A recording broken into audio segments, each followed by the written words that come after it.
In this game, there are two teams.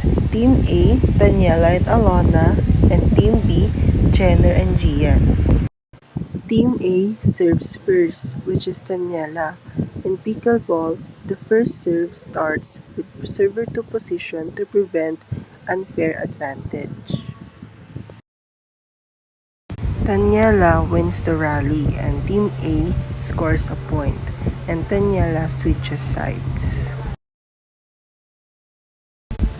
Team A wins the rally and scores again. Team B wins the rally, and since this was server 2, it's now a side out. Team B gets the serve starting with server 1.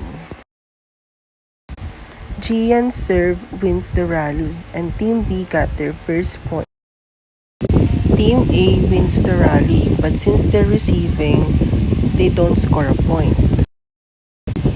The serve now passes to server 2, which is Jenner. Team A wins the rally. Since Jenner was server 2, it's a side out. Team A gets the serve back. Team A wins 2 consecutive rallies, scoring 2 more points with Alona's serving. Team B wins the rally. Server changes to Daniela, which is server 2 for Team A.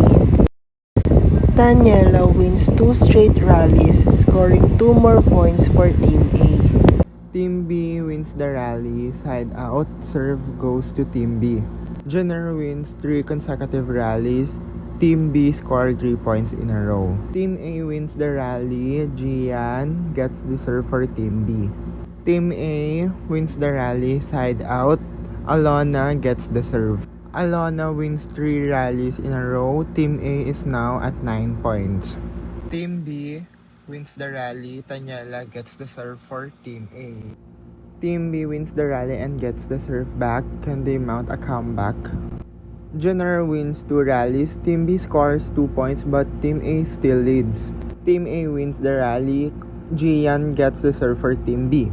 Team A wins the rally and gets the serve back with Alona serving. Alona scores. Team A has 10 points, just 1 point away from victory. Alona wins the final rally. Team A wins the game, 11-6.